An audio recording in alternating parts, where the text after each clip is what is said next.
Greens. Yes, we saw some yellows.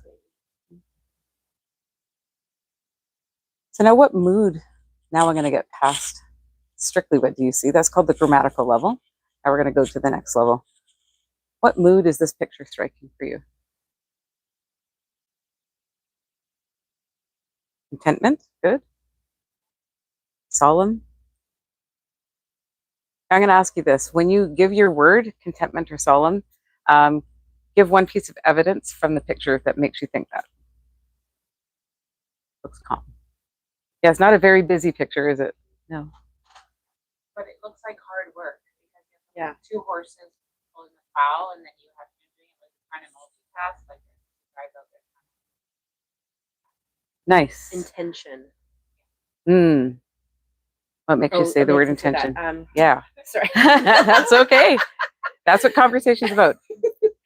Just him like sowing the seeds, like thinking of a farmer going up and down the fields Mhm. have intention.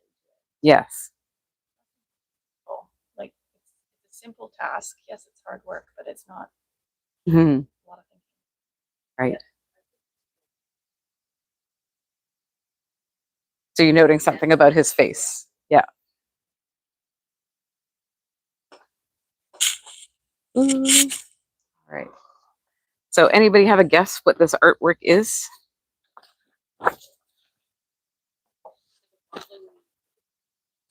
Yeah, there's actually, sorry, it's a Van Gogh and there's a name to this painting. It's okay if you don't know it. You want to, if you had to name this painting, what would you name it? Yeah. Farmer Field? Okay. Okay, so I'm just going to read a short piece of scripture and see if you find this painting to be evocative. He spoke to them in parables, saying, "Behold, a sower went out to sow. And as he sowed, some seed fell by the wayside, and the birds came and devoured them. Some fell on stony places where they did not have much earth, and they immediately sprang up because they had no depth of earth. But when the sun was up, they were scorched, and because they had no root, they withered away. And some fell among thorns, and the thorns sprang up and choked them. But others fell on good ground and yielded a crop, some 100-fold, some 60, and some 30. So he who has ears, let him hear." And the reason why I start with this picture and this scripture, because to me, teaching is not about facts, details, checklists, curriculum. It is about planting seeds and seeing you as the teacher, the mom, the parent, whatever role you have in the child's life, is you are looking to sow seeds on the right ground. So you're preparing, you're not just scattering seeds. The first thing you do is prepare the soil and look where the soil is going to be. We can turn the light back on and go to the next slide if you don't mind. Okay, so this is, there's a couple principles I use. So what I am is I'm a vice principal and curriculum director at a Catholic school in Vancouver. And the reason why this school has a curriculum director is we've taken the approach that we're doing a classical education. So we're getting rid of all textbooks and we've brought in nothing but classic books, which is how I met Hester. So for 3 or 4 years now, we've pretty much bought out her store twice over. She comes in and does the book fairs for us, but the books are the seeds.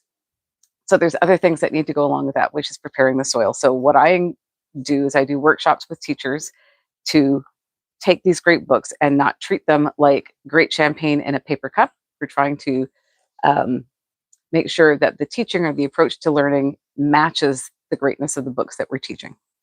So you can go to the next one. So we're going to do a little poetry lesson today. So we're going to play a little bit of Simon Says, but you don't have to get up. You don't have to do strange things. I would like you to put your hand on your head if you have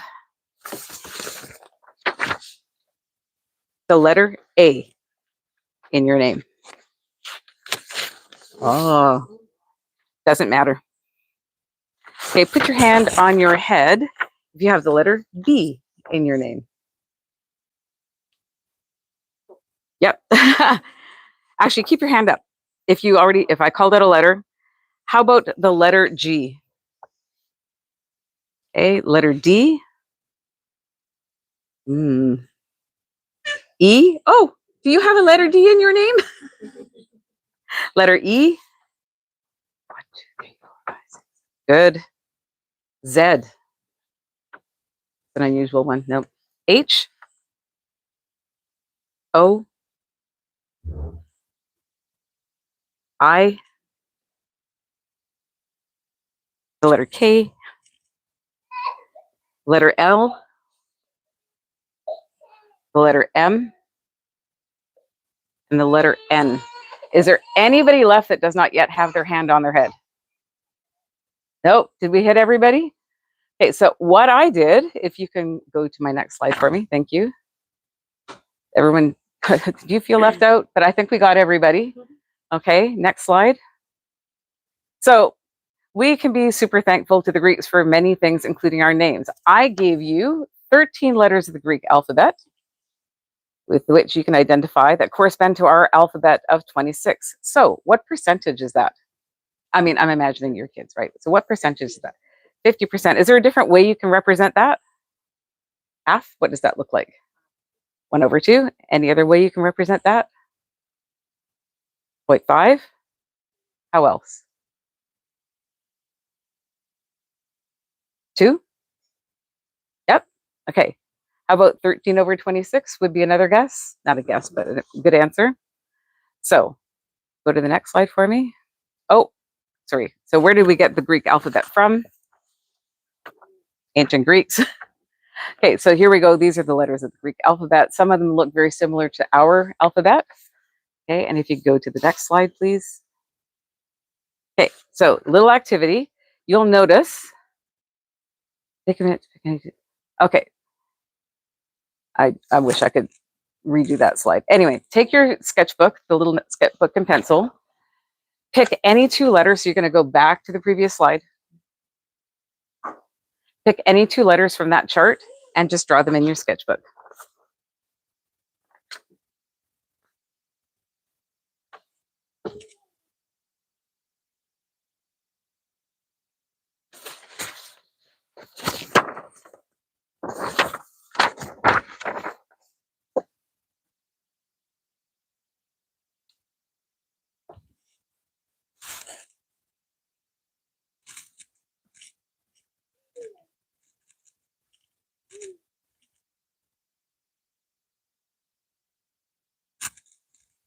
I don't hear a lot of pencil scratching. And when I'm encouraging students, what I'm asking for is pay attention to details. Make it as detailed or as accurate as you can.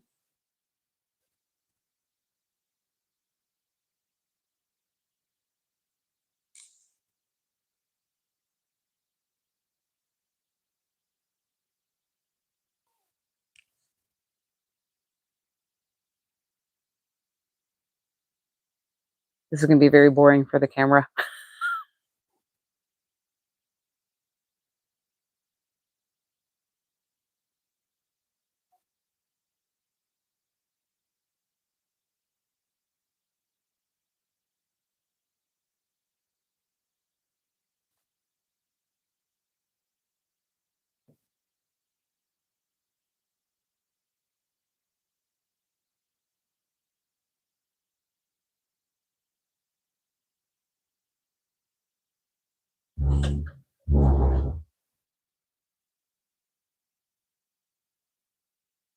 Okay, are most people done? Okay, it looks like it. So just out of curiosity, what 2 letters did you pick? Those ones. Which one up here? Z. Zeta and Z. There you go. What else did anybody pick? Epsilon. I like that one just because I like saying the word epsilon. It is fun to draw. It totally is. Totally is. Okay, anybody else? Yes. Alpha and Omega is because you saw the next slide. Or no, that was just your go-to? Awesome. Okay, so go to the next slide for me, please. Thank you. 2 letters there are from scripture. What are they? Nice and loud. Alpha and Omega. Awesome. Who says them? Yes, Jesus does. And where in scripture would you find that? Yeah. So I am the Alpha and the Omega. Okay, the next slide, please. I am, so Revelations. Well done. I am the Alpha and the Omega, the beginning and the end, the first and the last. Okay, next slide. Thank you. So if you could hit the lights behind there and just take a look at this. I'll turn the lights back on in a minute. Don't go ahead and draw yet because I've taken the lights down, but I wanted you to get a really good look at this little creature here. Try to notice as much detail as you can. Okay. Okay, you can turn the lights back on because you're going to sketch again. Draw our little friend. Be as detailed as you can. So this should just take a minute or two. Or 3 or 4 I was or like, more. "Wait, Pastor says you guys are a really chill crowd, so we'll go whatever pace. No. And that's the great thing about activities like this. That's true. No, that was a nature study. Mm. When I do this with students, I'm actually not looking for artistic ability. I'm looking for observational abilities. So just notice the details. Then they will grow. We will till your soil until the seed is planted and it grows. Just like make it that we don't do nature studies. We started, while you're sketching, we started doing nature studies at our school in all grades, but we really emphasize it in the primary grades. And it has been such a blessing to the school. Our school is in the city and the kids come by car. They live in the city, they live in apartments, and they've never stopped to notice things. So we take them outside at every opportunity. We try to get at least 1 or 2 lessons a week in primary outside. We have a couple of parks that are nearby, and just get them to share what they notice. And it really opens up a world for them. The grade 2 teacher this year, when it was snowing, brought a whole big bag of magnifying glasses and took them out to look at snowflakes. She said after 2 hours, I had a hard time getting them back in, even though it was cold.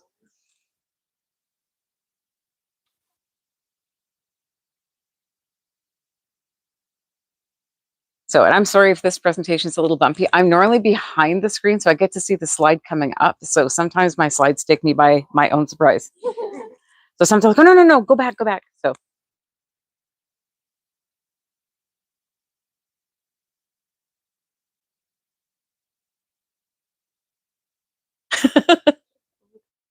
I feel like they're the same.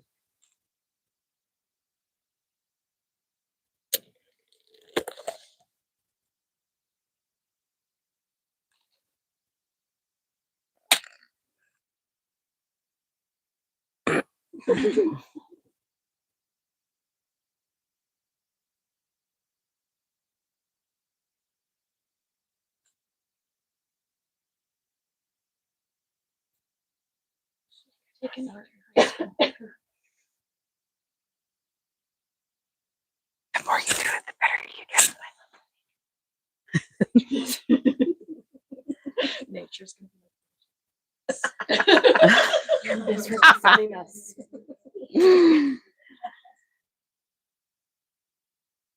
Okay, so let's go back to the practice that we started with the piece of artwork at the beginning, and let's just discuss what we see. This is just for you. This is just for you. All right. So what do we see?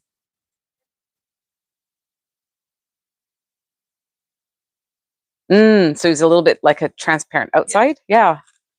It looked like the omega letter from the Greek. That's what I noticed was the shape of it. She got to the end so fast. Oh, sorry. That's okay. That's okay. Students arrive when students arrive. My thing when I was looking at it is these legs here made him look like a really crazy dinosaur. That's what I saw first, was a dinosaur. What else does anybody notice? Mm-hmm. Yeah, right here. Good.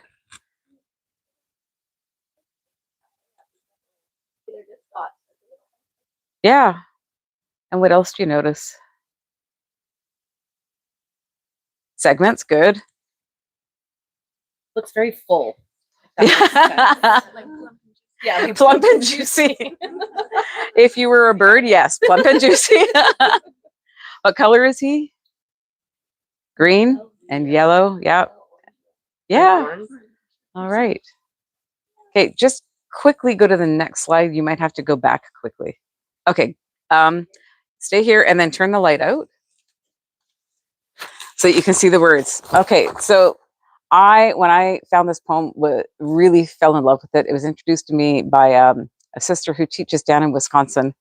And I was shocked at how recent this is. Richard Wilbur wrote this, I believe, it was either 2004 or 2014. I'm just going to read it aloud. The yellow striped green caterpillar climbing up the steep window screen constantly, for lack of a full set of legs, keeps humping up its back. It's as if he is sent by a sort of semaphore dark omegas meant to warn of last things, although he doesn't know it. He will soon have wings. And I, too, don't know toward what undreamt condition, inch by inch, I go. So if you could turn the lights back on now that we've had that, I'm going to pass out. So take some and then pass them back. This is the text of the poem. Here we go. Actually, I'm going to need one for myself too. Oh, did I give you, sorry, I gave you the wrong one. That one, that's the one you need. Yeah, Wait, this. thank you. Something else Got my there. pages mixed up. Can I have one? Thank you.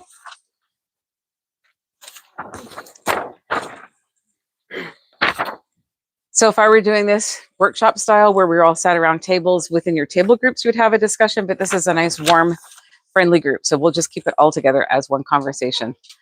So can you just quickly let me peek at the next slide? When you get a chance. You doing okay back there? Okay, can I take a peek at the next slide? There we go. So what are your impressions of the poem? So let's just take it one question at a time. What's your impressions of the poem?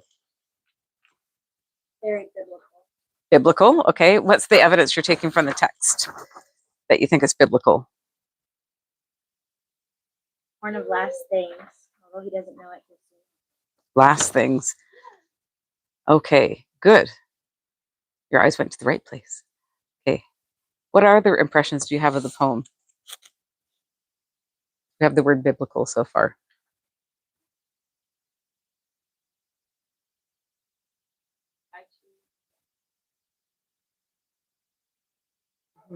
Where you are. Awesome.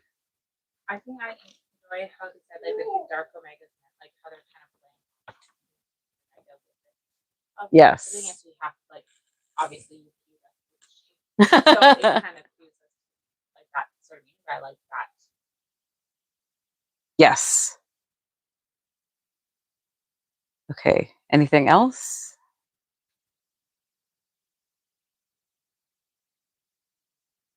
I think that he took a moment to stop to observe nature and then kind of see what it was telling him. Yes, probably. Good.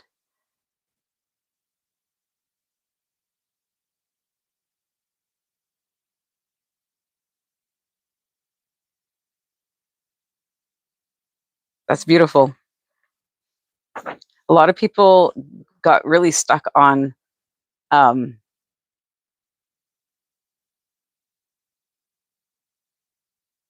that it had a sort of a darkness or a heaviness to it until the last stanza. So it's talking about, well, he's constantly humping up his back.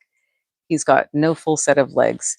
It's all about dark omegas, and it's not until you get to that last stanza. So even though it's a short poem, it sort of has, for me, gave me a sense of, well, it was sort of building and resolving and giving hope. So I like that you guys found that there was hope on there. What do you think of this line here? Although he doesn't know it, because it's warning of last things. So warning is a dark sound, don't you think? If you're being warned about something. Although he doesn't know it, he will soon have wings. Can you be hopeful if you don't know what's coming? It's a question. Yes. Okay. So now I've given the text to you in front of you. I'm actually going to read it one more time. As I read it, you can take your pencil. And as I read it, if there are any words in there that make you curious, like it might be a word that you know, but you're wondering about how it's placed, how it's spelt, how it's used. It could be a word that you don't know. I do this particularly with scripture when I do it with children. I read it out loud to them first, and I have them retell the story to me, two, 3, or 4 people in the class. So if you're working with your child, just have them retell what you read to them. Then only after we've done that do I give the text, because then we're going to go through and I'm going to say, just circle things that make you curious. So I'm going to read it one more time. This yellow striped green caterpillar climbing up the steep window screen constantly, for lack of full set of legs, keeps humping up its back. It's as if he's sent by a sort of semaphore dark Omega's meant to warn of last things, and although he doesn't know it, he will soon have wings. And I too don't know toward what undreamt condition, inch by inch I go.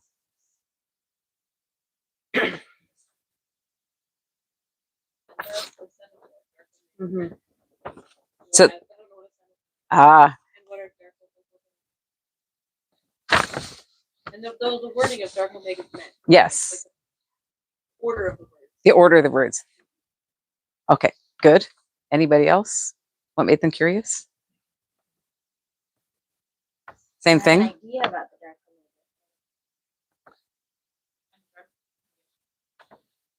Undreamt condition, good.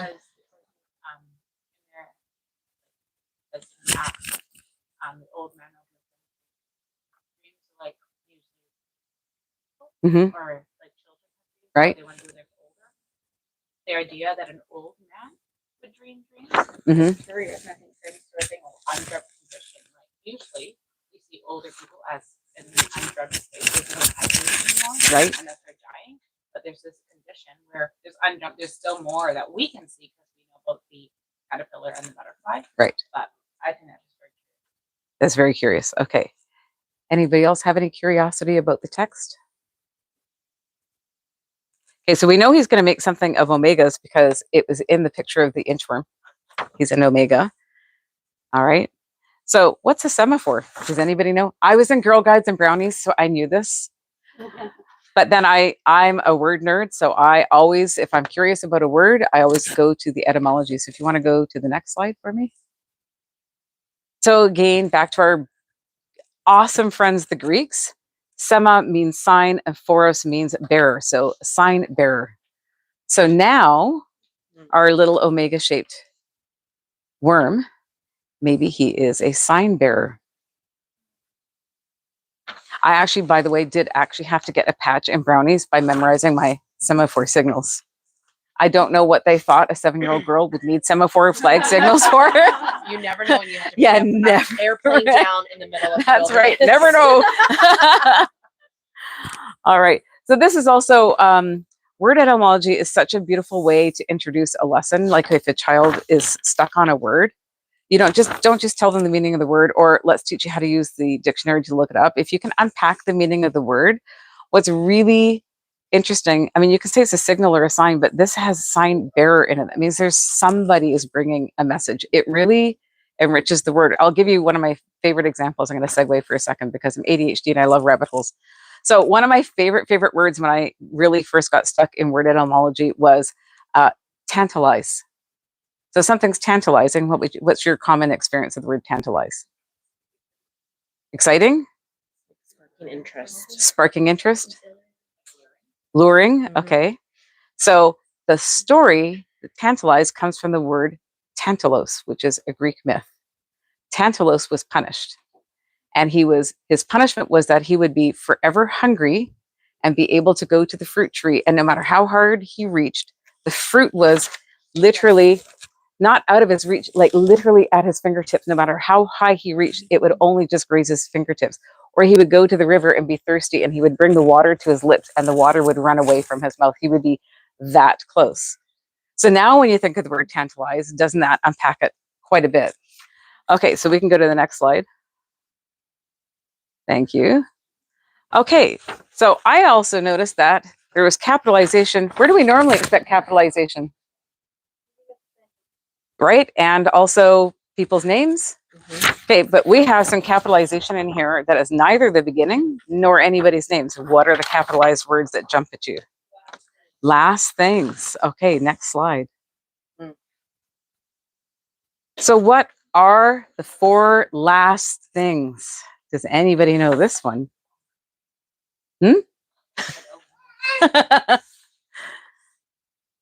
Anybody? I feel like that Ferris Bueller guy.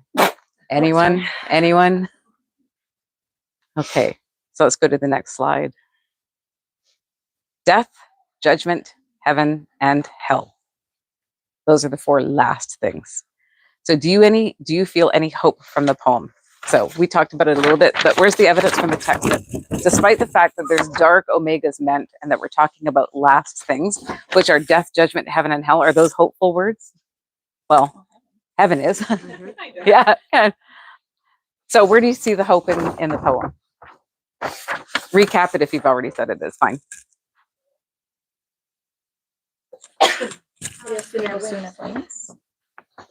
Sorry, yep. Sorry, I heard somebody back here. Okay. Okay, so he will soon have wings. And the author said,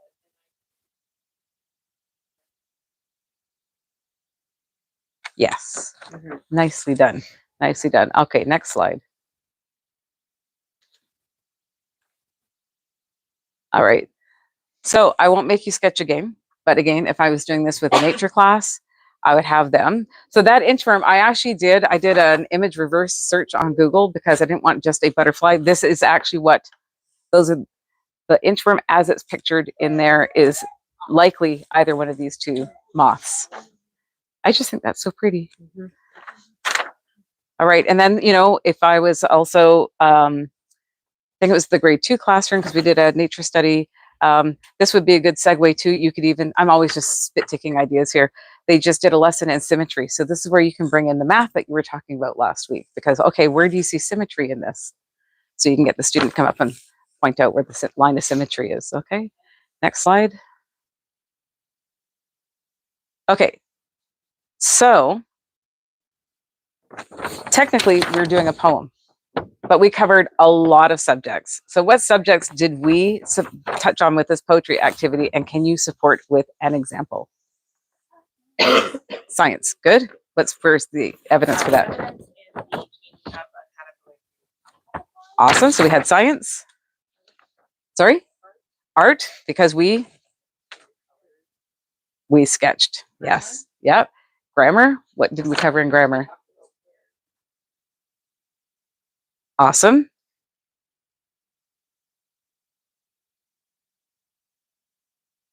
I'll take it.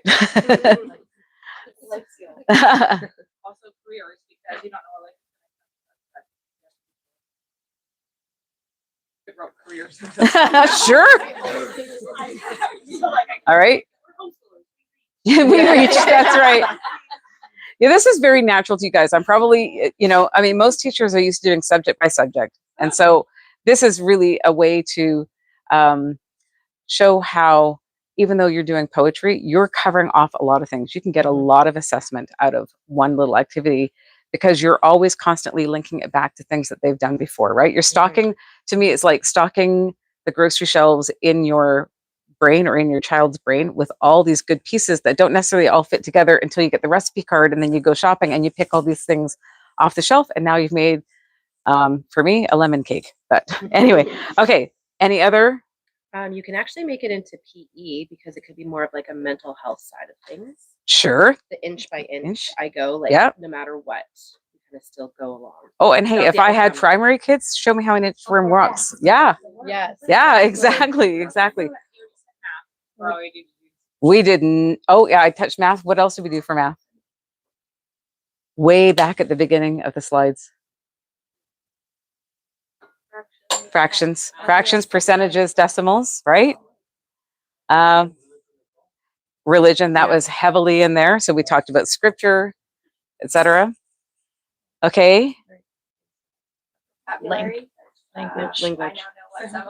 There you go, right? There you go. Okay, can you think of any ideas you could integrate if this were your lesson? So imagine you're sitting with your children and you're doing a poem. Let's pretend you're doing this poem.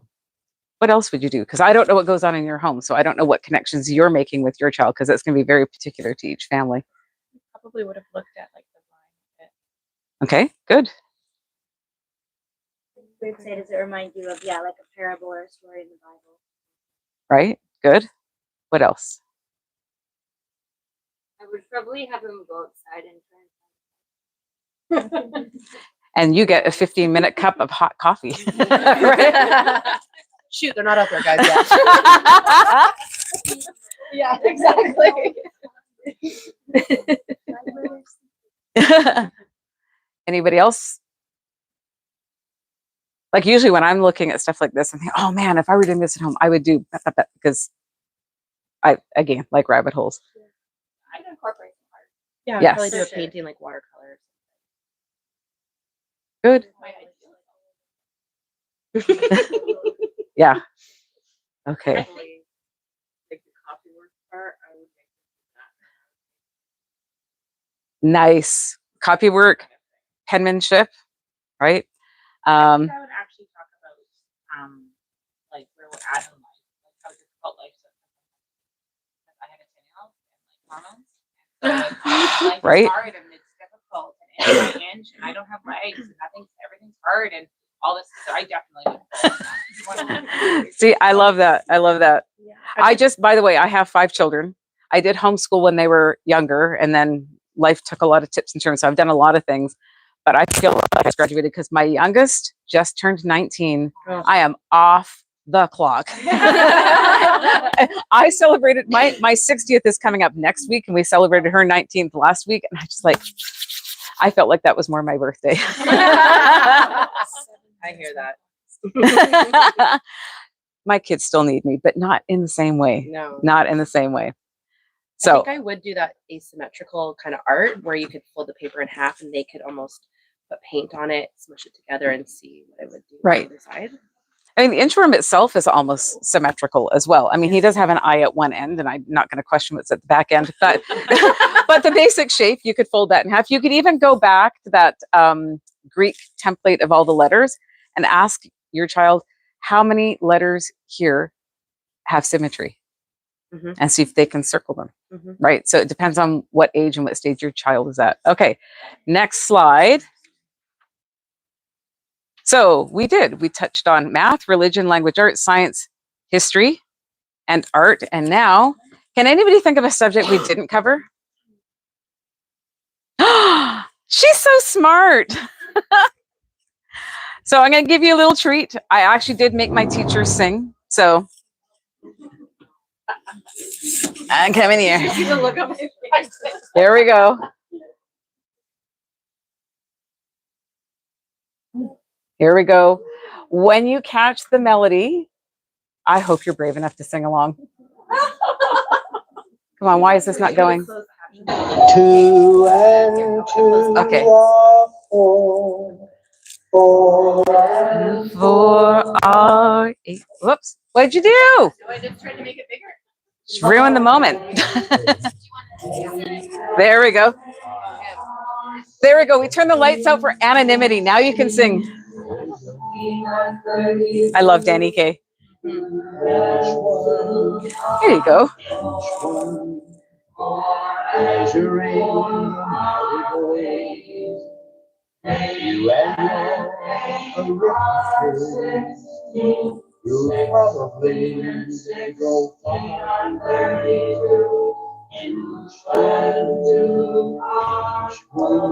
If you have particularly musical children, you could get the more advanced ones to sing his line and the others to sing the background. I did that as well. See how beautiful. Oh, well. There he is. We have here. Come on, up on my hand. Up, up, up, up, up, up. Put your head up. And look around. Way up. And look at that. Okay, Hester's watching this. You guys have to sing. I think she has Oh. too much faith. Measuring the marigold. You and your you probably go far. 2 are 4. 4 and 4 are 8. 8 and 8 are 16, How 16 and beautiful 16 are 32. 2 and 2 are 4. 4 and 4 are 8. Sing to me, stop and sing. How beautiful they are. Oh, sorry. Sing to me, stop and sing. How beautiful they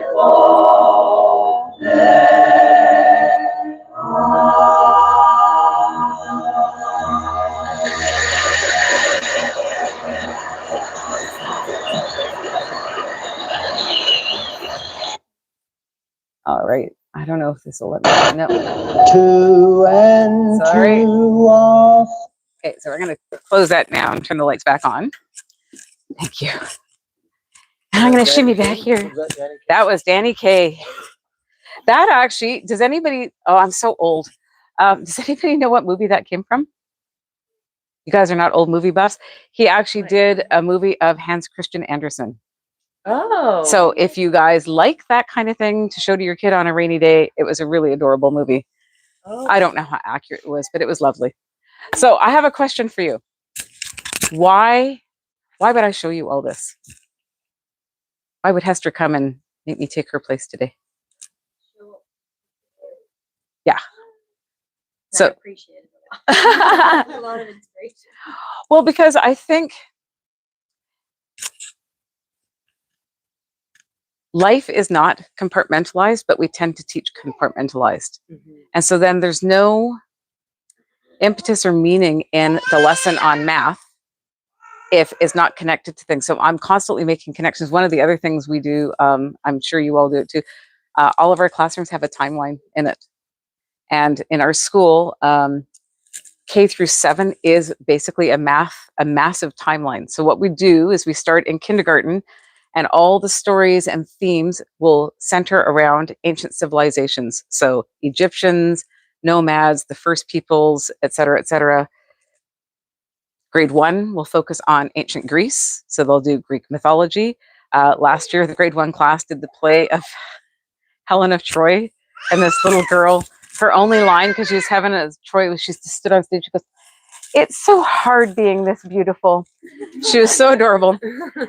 Grade 2 does ancient Rome. Grade 3 does the medieval year, and they love Beowulf. So we had a dress down day at school where we were all dressed as our favorite books, and I came as the Beowulf book cover with the bloody arm of Grendel hanging over the doorway. The kids thought that was hilarious. Grade 4 does the modern years from 1500s to 2000. And of course, so this is woven into everything that they're doing, whether it's science, literature, poetry, etc. So they are always talking. So whenever the grade 4 teacher happens to do this in a really particularly good way, every time she's talking about something, even if it's not the history class, if she notices that the date corresponds to that time frame in her classroom, she's already got pictures cut out, and she will use it like a number line because it says 1500 to 2000 divided in 100 chunks.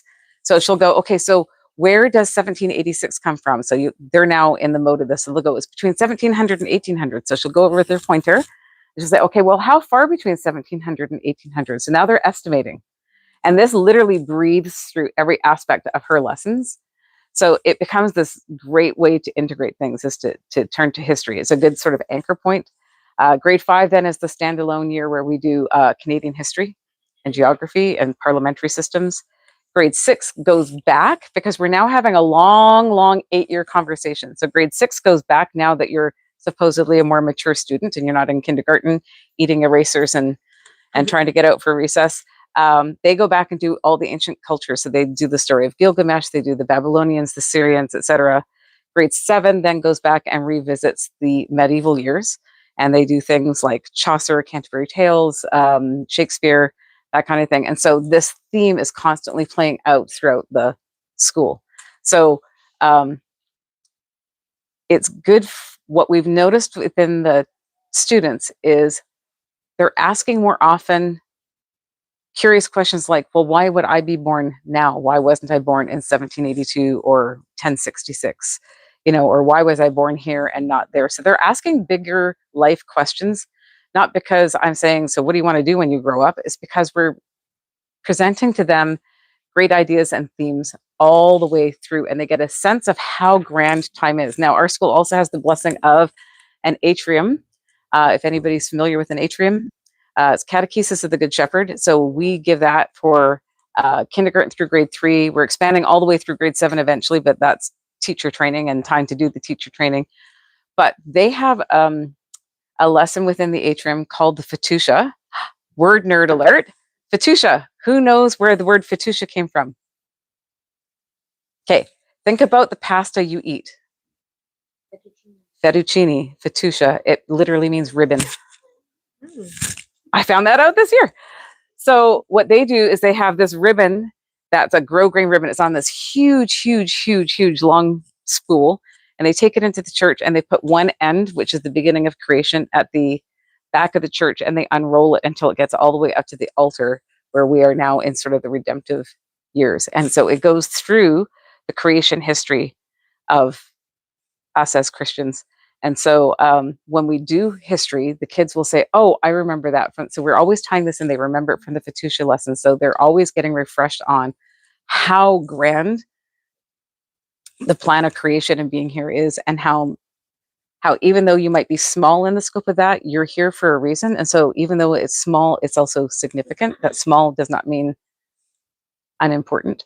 So it's really good to have these conversations with them. So life is not compartmentalized. And so I would always encourage that you not compartmentalize your lessons when you can do something with it, even math. Like I did a great lesson on Fibonacci. Well, that just blew everybody out of the water. Because when I discovered Fibonacci, it blew my mind. And I was always really dismal at math, because when I was doing math, as a student, it always seemed to me that it was very mysterious, and that you somehow had to understand the magic of the formula. And everyone would say, well, you just plug the numbers in. I'm like, but why? But why? But why? So I'm going to prattle about a story. When I went to college down in the States, part of the requirement of the program was math. But we started with the first year in Euclid, which is Greek geometry. And everybody, how many already knew the formula a squared plus b squared equals c squared? And I could never figure out which pieces to plug in, because nobody told me that that's actually an abstraction from a real problem in geometry about a right angle triangle. It wasn't until I got to first year university, I was like, if somebody had told me back in grade 8 that it meant the square area drawn on this line and the square area drawn on this line equal the square area on the hypotenuse, that would have been different, because you could draw it, I could see it, it would be tangible. It wasn't an abstraction. So even the things that we think should be done by rote have like a breathingness to them. There's a reality to them. And so wherever I can encourage you to put those pieces in. So if you, how many here have had a kid say, why do we have to do math anyway? Because they have calculators, they have phones, right? My own kids have all asked that. Why would you teach math? If I can walk around with a phone in my pocket with a calculator, or I can go to artificial intelligence and ask them any question, why do I need to know math? So good exercise for the brain. How many have ever told us, because one day you're going to have to run a budget and pay your taxes? How many have said that to their kids? Okay. Do you think that means anything to a 12-year-old? It does to an 18-year-old. But for kids, that doesn't have significance. It's so far down the road for them and has no significant meaning in their life. One of the reasons we discuss math in our school is it tells you something about the order of God's universe. It shows you something beautiful in a way that you can grasp and understand, because the universe is so big, but you can start to grasp it in pieces by seeing the order in God's universe. So give them an answer that might inspire them to do math, not one day you'll need to balance your grocery budget. That would be my encouragement. The other thing I did here, I don't know if anybody noticed, I didn't start with an intention with the poem. I've read the poem many times. I have my own ideas about it. But start out by leaving as much space as possible for the child to interact with the work in front of them. Your job is mostly to be almost like a little sheepdog, nip at their heels and no, you've gone too far this way, come back this way. I wonder if, and get them to come back. But when you do that, what you'll notice is the student owns about 80% of the lesson and 20% is only on you. So it's so much more freeing as a mom or a teacher to not have a very firm idea about where this has to go today in this assessment, in this book. How many pages do we do? What chapter do we do? These are the questions, and these are the scripted answers at the back in the answer key. So you'll find that will kill curiosity. So the reason why I present a lesson in this way, and pretty much in every class, whether I even do it in PE, I'll start out by dribbling a basketball and I'll ask them, do you notice what I'm doing? And pretty soon they've analyzed by watching you enough. They've analyzed that you're not slapping the ball, you're controlling the ball, you're palming. So they'll observe. So they've done all of the intellectual heavy lifting. All you're there to do is fill in maybe an occasional gap that they might need to know. But you really want them making those connections in their head. So I always open with as much opportunity for wonder, curiosity, and most of all, actually beauty. I always start with a beautiful piece of artwork at the beginning of the day. We started doing it school-wide. So when we do morning prayer and we do scripture, at the beginning of the week, I look at the gospel for the following Sunday, and I look at famous artwork that goes with it, and they read that in class at the beginning of every morning. So when they go to church on Sunday, they know the gospel reading. They're already familiar with the gospel reading before they get to church, and they've already discussed or looked at or absorbed something beautiful in the artwork to do with that. So if I can encourage anything, which you probably all are already doing, wonder, curiosity, integrate, make it real, make it meaningful to them, and bring in beauty wherever you can. That's it. So you went back to school. I didn't bring you any fish crackers. I didn't bring you any juice boxes. If you have questions, I'd be happy to take them. Hester promised it wasn't a quiet crowd. Yeah, So you are taking a textbook. out. What about That's the exception. That's the exception. And the only reason why we keep a math textbook, and we're actually revamping our math program, we're moving everybody to Singapore Math, which school-wide, over 230 students, is a challenge because Singapore Math gets really advanced by grade 4, 5, 6, and 7. So if they have not started with Singapore Math in kindergarten, it's very hard for them to jump in partway through. So last year we started with kindergarten 1 and 2.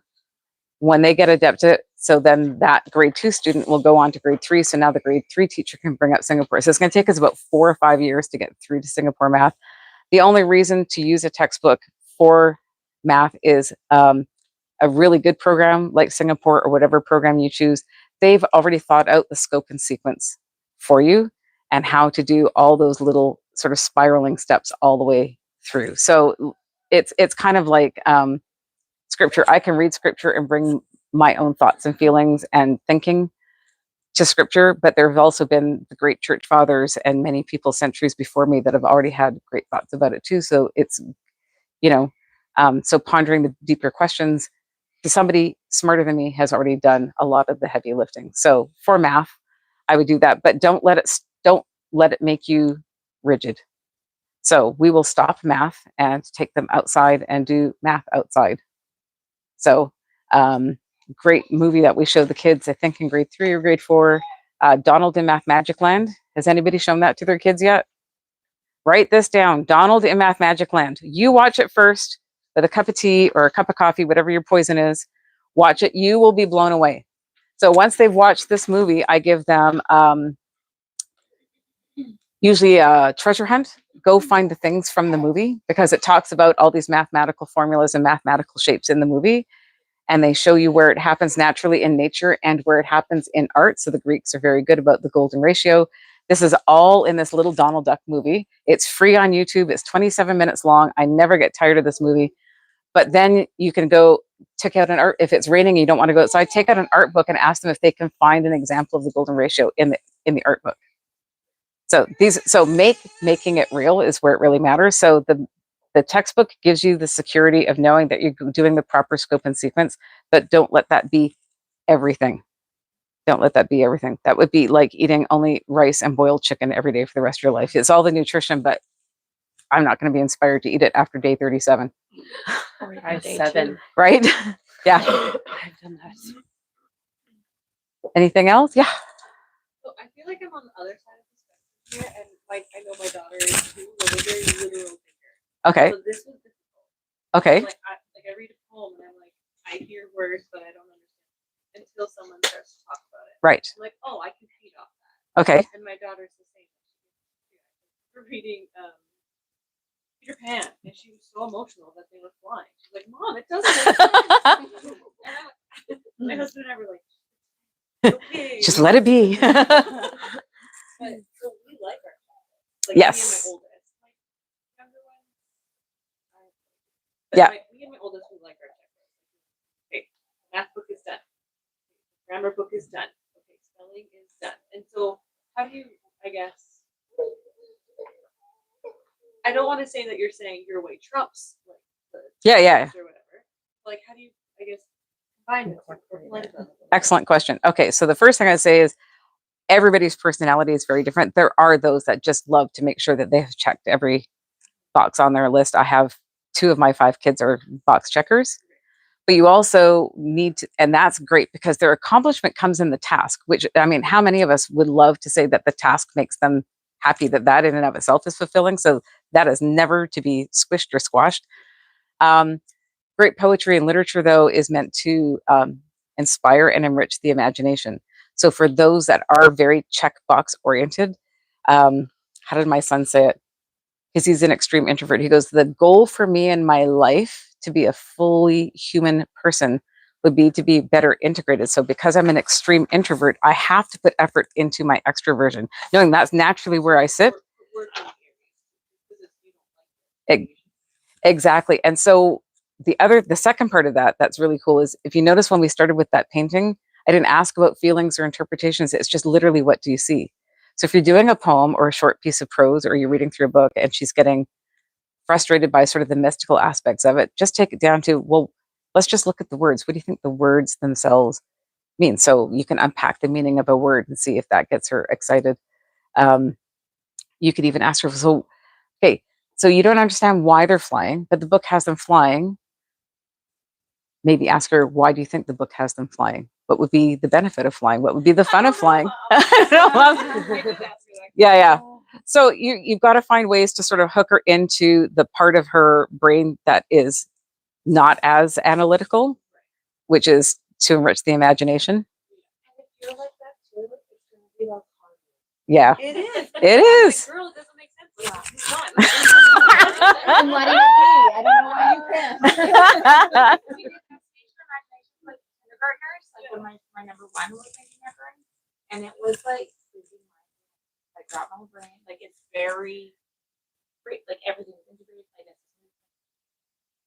art is assessment. Just to stop. And it was like mind bending for my brain. So if you're very much like that, like just dabble in it and just do a little, like I do it Yeah. in my morning. This is not a real lesson, by the way. This is meant to be a teaching tool.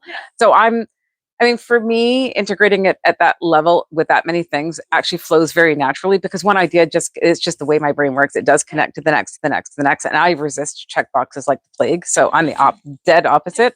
So you could just do 1 or 2 things, right? So like, Yes. So in your morning basket, do a little art study.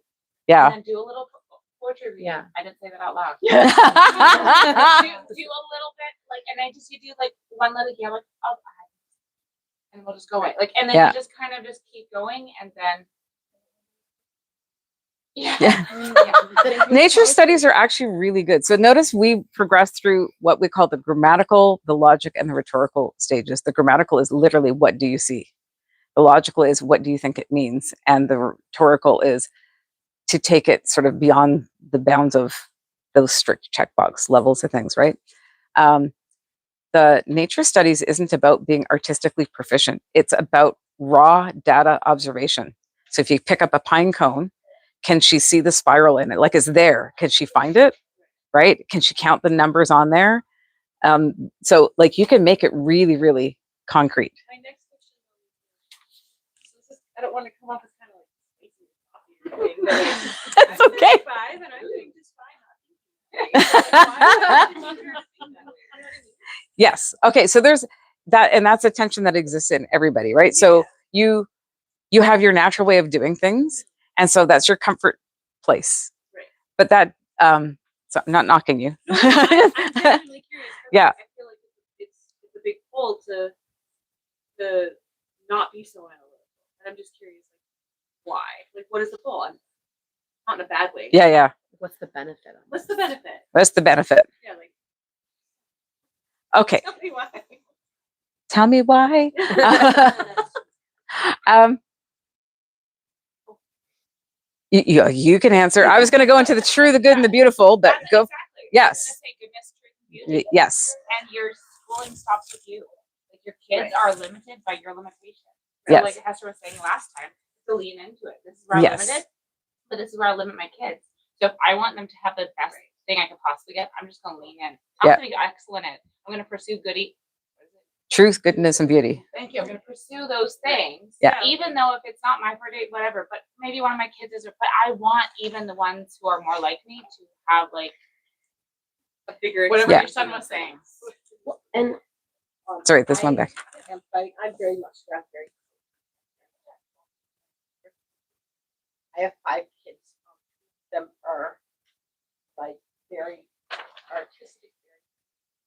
One is on the spectrum, all diagnosed, and being able to take or delve into something. So Yeah. instead of driving them away with grammar and all Yeah. the things they need, don't have they're hating. You're kind of They're serving just hating one. you Yeah. Just because Right. I'm a Yeah, math and science person. Interesting, I think. So my first kid that was like that built a massive caterpillar. That was like 10 long with massive friend. So it was very embarrassing. The friend just got his license and he coerced his friend, like going up on boards. And I'm like, and the cup didn't work. Then Freddie had this effort was there. fantastic, making this like massive.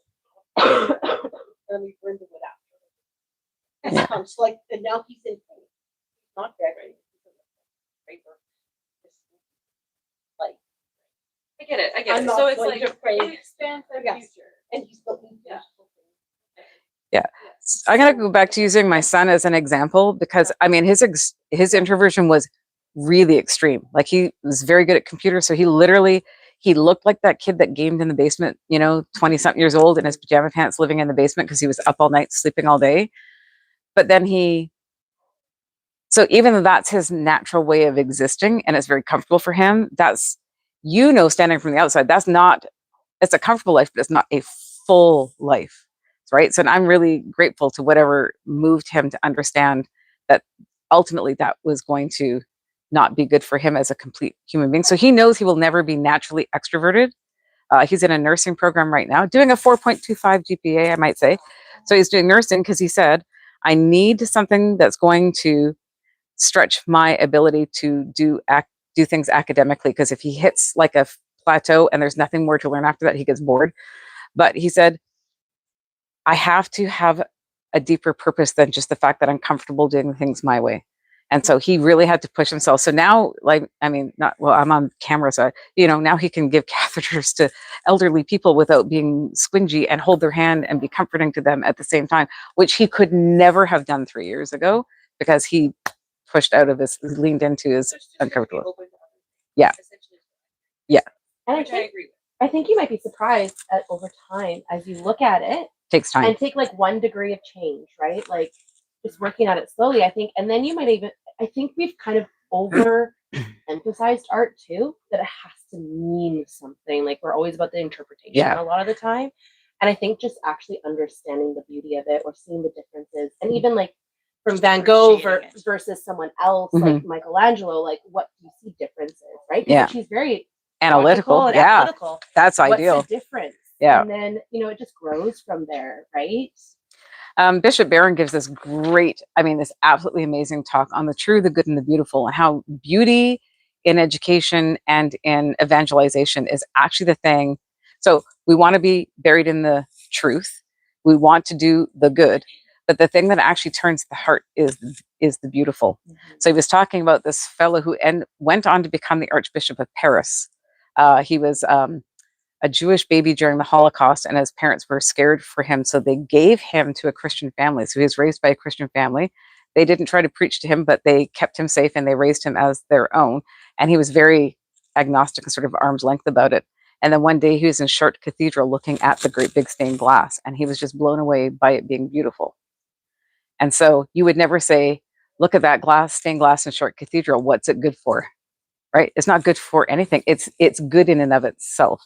Right? And so to have an appreciation for God's universe on those aspects that are actually indefinable and uncheckboxable is just good to dabble in. Yeah.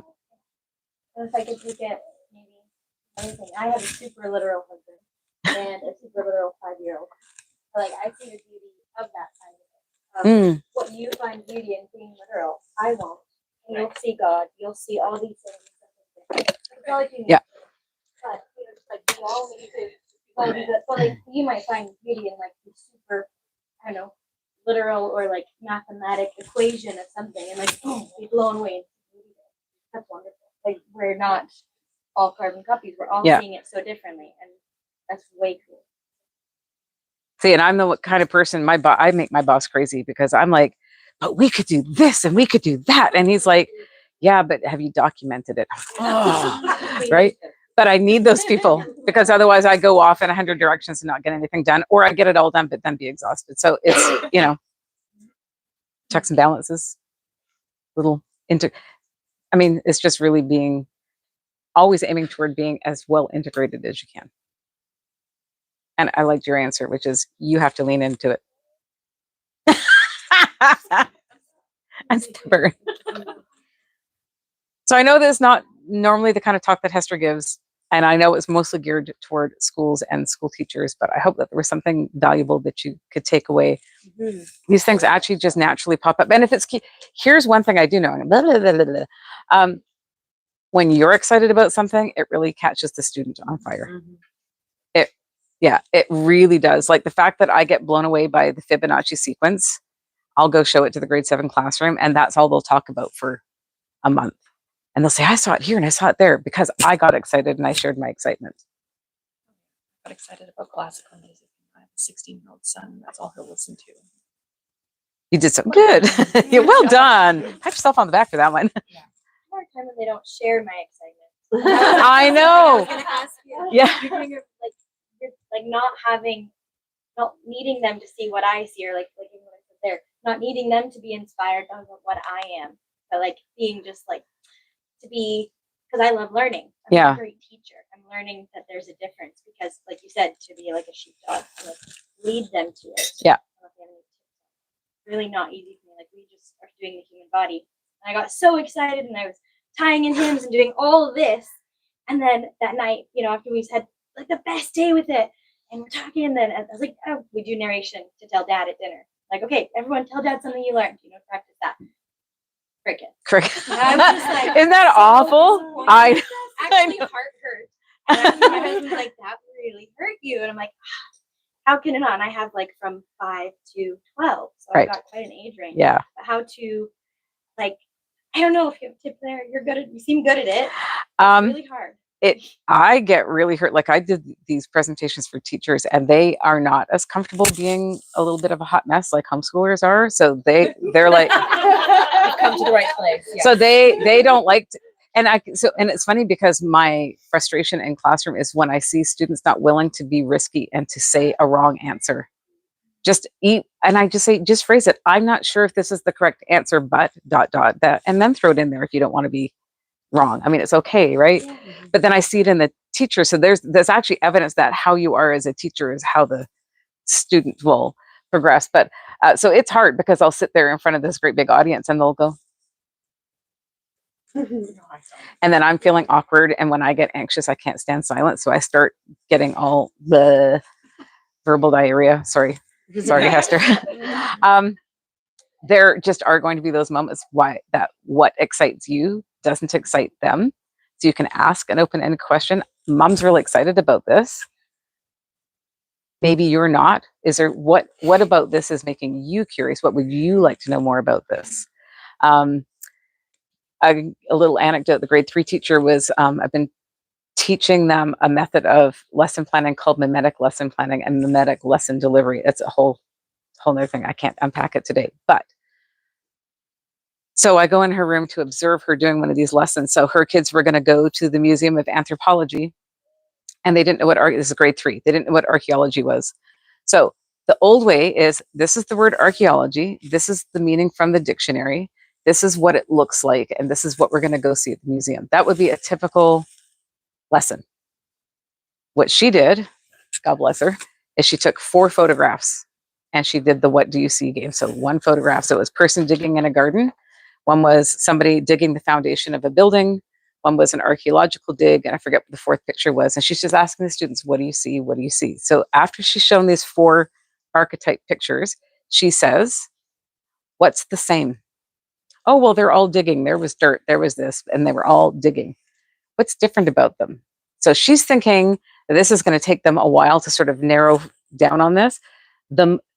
Here's the beauty of that kind of question too, is every single child, no matter how delayed, how much they struggle, whether they're ADHD or on the spectrum, everybody can answer a question, what do you see? It is the great leveler. It really is. So anyway, so she's expecting it's going to take about 10 minutes to unpack how are they different when the child in the classroom who is autistic and really struggles looks up. He had his head down on his paper doodling the whole time, looks up, looks at the 4 pictures and says they all have a different purpose, and then went back to his little paper. And so he nailed it. So she's like, okay, well, now I've got 10 extra minutes in my class.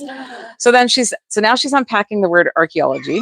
So she discusses the differences and she says, well, why would somebody use a brush when they're doing archaeology? Like, why do they be so gentle? Why don't they just add it with a shovel? So then the students are then saying, so she's asking these kind of leading questions. So then the students come to, the thing must be precious or valuable because you don't want to damage it. That's why you're being gentle. So great. So what is it about this that's precious or valuable? Well, it tells us something about the person that had it 6,000 years ago. Okay, well, here's an arrowhead. What does that tell you? Oh, they probably hunted. Here's a bowl. What does that tell you? Oh, that's what they put their water in or cooked in or whatever. Then she comes to a cave drawing and a little flute-like thing that was a bone. It's clearly an animal bone with little equally drilled holes in it.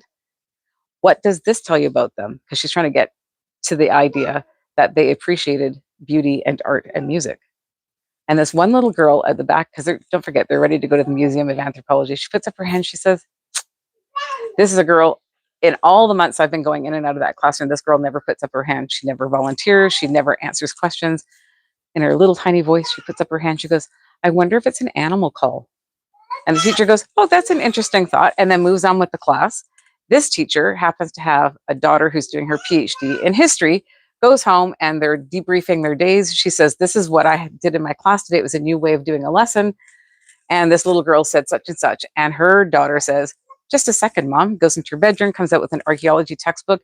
It is indeed a prehistoric bird call to call the birds so you can hunt them. So this little girl who's never said a word was curious enough to say something that turned out to be exactly right. So if you didn't go through those moments of curiosity and asking those leading questions, that would have been entirely lost. They would have just memorized how to spell the word archaeology, that it might have a Greek root in it, and they're going to go look at some bones in the museum.